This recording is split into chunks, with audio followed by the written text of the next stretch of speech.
So before we begin, I just want to say that the day this video is released will be my birthday. So I want to do something special. From now on, every year, on my birthday, I will be releasing a review of one of my top 10 favorite movies. In 9 years, when I review my favorite movie, and if my channel still exists at that point, I will probably have come up with another special thing to do for my birthday by then. Now let's get to the review of my 10th favorite movie, Chronicle. Let me start by saying that I absolutely love found footage movies. 3 of my top 10 movies are found footage. This film technique can lead to some of the most creative and entertaining premises, Chronicle being one of them. Also, this movie has extensive themes of child abuse, so if you've had experience with that, please talk to someone. I am in no way qualified to talk about abuse, so I'll be sure to mention it as respectfully as I can. The movie starts with our protagonist Andrew in his bedroom. He recently bought a new camera and is planning to film everything. Then his cousin, Matt, picks him up, and we get an example of how to use music in a found footage movie correctly. Take notes, Project Almanac. Matt sings along to Price Tag.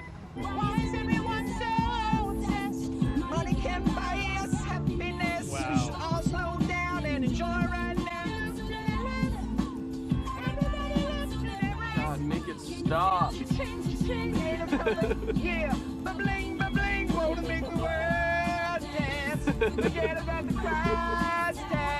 But every jump cut skips to a different section of the song. Unlike the concert scene from Project Almanac, which clearly doesn't understand how music and cuts work. We see Andrew get bullied at school. His cousin invites him to a party and tells him not to bring his camera. Then we get a very upsetting scene of Andrew's dad hitting him because he didn't open the door in the morning. The acting is very realistic in the scene, and it succeeds at making me feel really uncomfortable. So Andrew brings his camera to the party anyway. There, Andrew and Matt meet a girl who is a vlogger. Thus, we get another camera's perspective. That's cool, I guess. Anyway, some dude thinks Andrew is videotaping his girlfriend, so he throws liquid at him and gets him on the camera. Andrew goes outside to clean his camera and cry. A popular kid named Steve finds Andrew and asks him if he could use his camera to get a video of a cool thing. Andrew goes with Steve, and they find Matt next to a giant hole. They hear noises inside it and go inside. When in there, they find a giant rock and touch it. Everyone's noses start bleeding, and Andrew's camera freaks out. It cuts to the trio hanging out. Steve has a baseball. He throws it at Matt, and it hits him directly in the face. So then Matt throws the ball, and Steve gets hit. Then Matt throws it at Andrew, and Andrew stops it in midair. This is a great way to introduce their powers. We basically get a few scenes of them using telekinesis. They play telekinetic catch and build Lego with their mind. They need to train their powers because if they use them too much, their noses bleed. They return to the hole and find that it was covered in dirt. The dudes tell Andrew that it's weird for him to record everything, and then we learn that Andrew's dad was a firefighter who was injured and had to leave the job. Because of this, he drinks a lot. We also learn that Steve's parents are going through a divorce. We then learn that Richard, that's Andrew's dad's name, cannot afford the medical expenses that his wife needs to live, while Andrew learns how to make the camera levitate. Matt and Andrew have a talk about their friendship, and then the trio finds out what telekinesis means. While they vibe in the gym, they talk about growing strength in their powers and how telekinesis is like a muscle, and if they stretch it out too far, too quick, it will tear, causing the nose to bleed. Then we get a montage of the teens using their powers to play pranks on patrons at a grocery store. First they push a lady's cart away, then they make a teddy bear fly and scare a little girl. They attempt to take gum out of a dude's mouth, but can't, and Andrew stabs a fork into Matt's hand and nothing happens. We learn that the trio can gain strength if they use their telekinesis to create an invisible barrier around themselves to give themselves invincibility. Then we get to see more pranks. Andrew makes a Virgin Mary appear in his syrup in order to mess with the waitress, and later makes her dish rack roll away. Then Steve uses all of his strength to move a car to a different section of the parking lot. Afterwards, he's having like a face period. Oh. As they freak out about what Steve did, a guy honks his horn at them. Andrew wants to show off, so he pushes the car off of a ledge. Steve and Matt go to save him, and Andrew and Matt argue whether over to call the police. Then Andrew gets lectured about the misuse of their powers. Then we get some rules.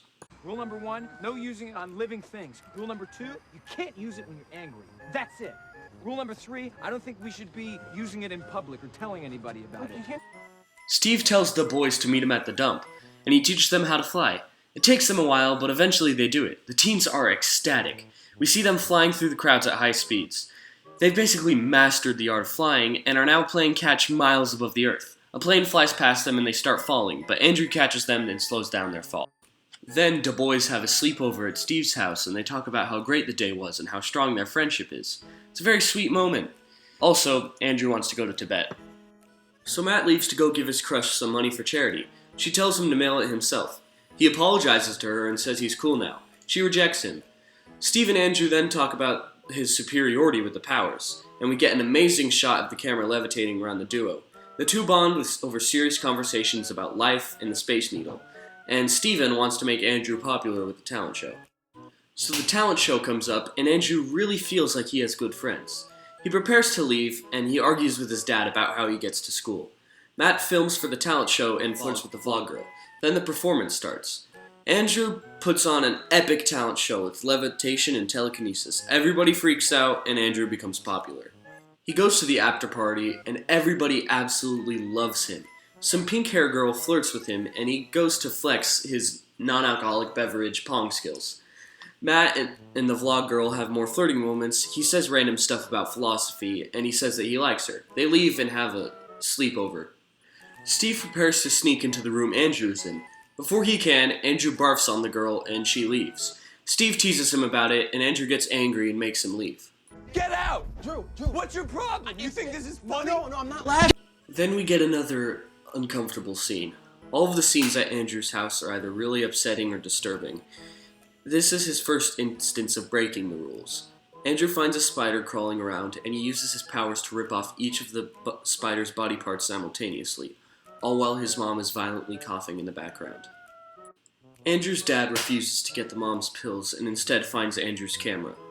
He takes Andrew down to the basement to yell at him about it. He calls him selfish and insults him, saying that his friends don't actually like him and that he's an embarrassment. Spending my money? Look at me when I'm talking to you! I didn't spend any of your money, Richard. I don't have a dime to spend. Every last cent. Look at me! Every last cent goes to school for you and medication for your mother, and now I can't even hear a goddamn thing! You idiot! And the confrontation becomes physical. Andrew has had enough, and he uses his powers to throw Richard across the room. We discover that the trio are connected, and that one's nose can bleed while the other uses his powers. They can also hear each other's thoughts, but not completely. So Andrew goes to the clouds to be alone, and Steve finds him. Steve tries to confront him, and Andrew just wants to be alone. He grows increasingly angry, and eventually Steve gets struck by lightning and dies. We then cut to Andrew filming Steve's funeral. Then we get the epic confrontational moment! Matt asks Andrew why they found Steve in the middle of the field with no recorded lightning hitting that low. Then we get another check for found footage bingo when Matt keeps telling Andrew to turn off the camera. And then Matt freaks out when Andrew levitates the camera for a cool aerial shot. Andrew refuses to tell him what happened and he flies off. Andrew cries at Steve's grave, explaining how he didn't know whether the lightning bolt was his fault or nature's fault, and he apologizes. So then we get to the point where we see Andrew fully embrace his powers. He loses his popularity at this point. Andrew finds his bully and uses his telekinesis to yank 3 of his teeth out. We get to see Andrew's true psychotic nature and how he is completely unmoved by what just happened. Andrew calls himself the apex predator. He says that he is superior to everyone else, and thus he should not feel guilty when he kills them.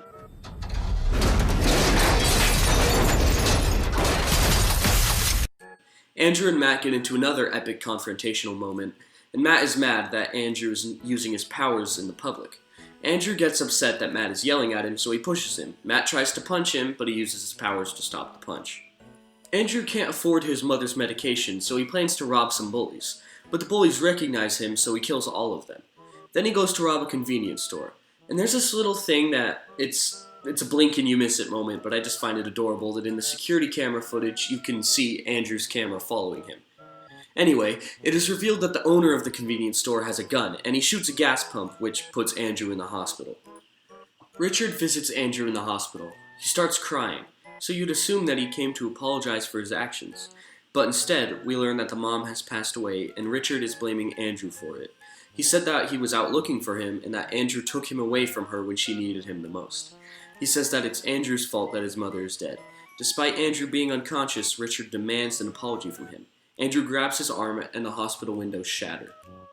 Matt's nose starts bleeding, and he senses that something is happening to Andrew. He gets to the hospital and finds that Andrew is planning to throw Richard out of the building from 30 stories up. Matt catches him and brings him to safety. Andrew starts to levitate the car that Matt is in and crashes into the Space Needle. Matt desperately tries to get him to stop, but he won't listen. People in the Space Needle are taking videos of the current situation, so Andrew takes their phones and levitates them around him from multiple different angles. The rest of this movie is just one big epic confrontational moment. Matt almost convinces Andrew to run away with him, but instead, Matt gets hit by a bus. The two fight for a while, and the police have Andrew at gunpoint. He stops the bullets all Matrix style and pushes everyone away. He yells loudly, and a bunch of people start dying. Then his cousin makes a spear from a statue stab him. Andrew dead. So the movie ends with Matt going to Tibet, because Andrew wanted that. Matt explains that he did not want to kill Andrew, but it had to be done. He vows only to use his powers for good from now on. End of movie. This movie is amazing. I definitely recommend you'd watch it. It's what I'd call a starter found footage movie, which basically means movies that you can watch first to get you into the genre, because the camera movement is mostly smooth due to Andrew's ability to levitate it. After Steve's death, Andrew had no reason to care anymore. Steve was the only person keeping him sane. Steve was his only true friend. Andrew wanted to make a movie. He wanted his film to be cinematic. That's why he took all of the citizens' cameras in the final fight scene. That's why he moved the camera closer to him when Richard was yelling at him in the hospital. He wants to be filmed. He wanted this to happen. He wants people to know what he's capable of. Before I end this video, I just want to say that if you are being abused by anyone, whether it be parents, teachers, or pastors, you are not alone. If anyone physically or sexually assaults you, do not be afraid to call the police or the hotline that I put in the description of this video. Abuse is very serious. You all deserve to be safe. This may be only a movie, but child abuse is a real problem affecting the world today. Stay safe.